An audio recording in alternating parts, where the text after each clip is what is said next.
이거 누구야? 그거 돼. 이거 뭐라 그래? 그거 바로 이거 돼. 자기도 하나. 넘쳐. 아, 이거. 주식 인터넷. 이거 이거 이거. 이거 해보소. 그래. 이거 보면 되게 이거. 이거 아니야. 이거 하나 주고. 해봐. 그리고 미래가 다시 이거 이거 지금 이거. 이거 봐. 이거 저거. 그래서 먹고 싶어. 하긴 뭐. 이거 무슨 일? 하나 줘. 뭐? 나 이거 뭐 같은 거 아니야? 우리 뭐야 이거? 나 우리로 하나 우리 막아 주 되는 저기 한번 좀 저기 한번 보자 하는 거. 나 아니죠. 나 우리 한번 또 시작. 아니 정말 난 또. 그래서 그렇게 됐어. 어쩌면 마감 전에 있는 거니. 정말 되게 좋네. 또 이것을 뭐나 마음 상승 이게 이런 소리다. 아직 마음이 올라가게 되는 거.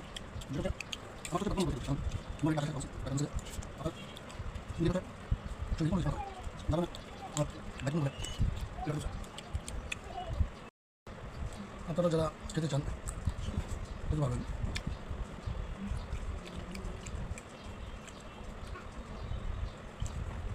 খুবই মজাদার খাবার।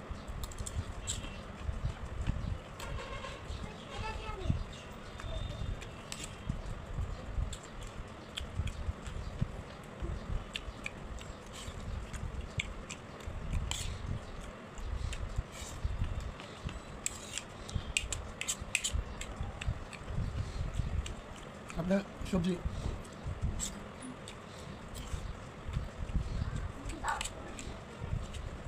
যতক্ষণ সমস্যা নেই শরীরের জন্য ভালো।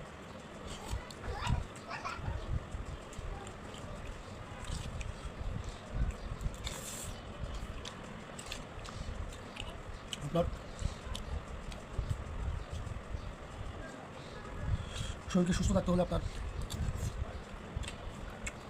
বাটিকে খেতে হবে এবং কোনো কিছু নয় আপনার সবজিটাই রাখতে পারবেন।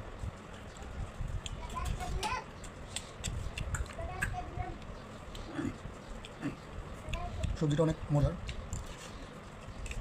আপনারা একটা জিনিস খেয়াল করে দেখবেন বাংলাদেশের মানুষের থেকে চায়না জাপান ওই মানুষগুলো কিন্তু বয়স যতই হোক এরা কিন্তু তরুণ। কারণ হচ্ছে কি এরা দেখবেন ভাত খায় না, কাঁচা সবজি খায়, যার কারণে ওনাদের হচ্ছে একটা তারুণ্যের ভাবটা অনেক দিন থাকে, অনেক বয়স পর্যন্ত থাকে। এবং চাইনিজটা কিন্তু ম্যাক্সিমাম চাইনিজই তারা অল্প সিদ্ধ ভাত খেতে অভ্যস্ত। আমাদের বাংলাদেশের মানুষ এরা তো ভাত ছাড়া কিছু বোঝেই না, এদের জন্মই হয়েছে শুধু ভাত খাওয়ার জন্য।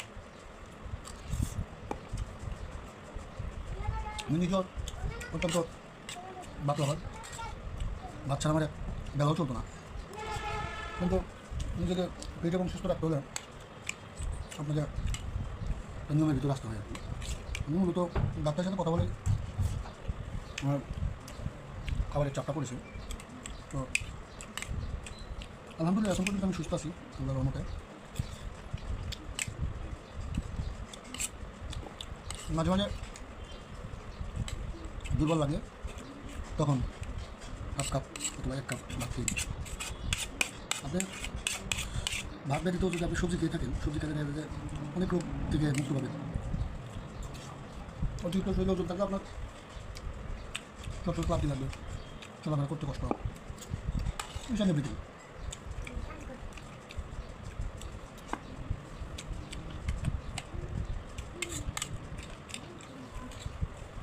আমি এখন এতগুলো সবজি খেলাম,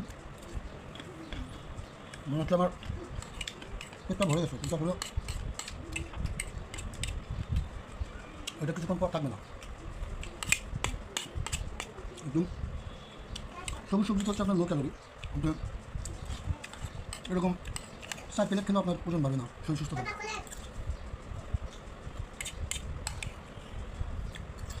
তো সব কিছু মিলে ভিডিওটা কেমন লাগলো? যদি ভিডিওটা ভালো লাগে অবশ্যই আপনারা লাইক কমেন্টস করবেন, পাশাপাশি ভিডিওটা শেয়ার করবেন। পরবর্তী ভিডিও দেখার জন্য আপনাদেরকে আমন্ত্রণ দিলাম। ধন্যবাদ।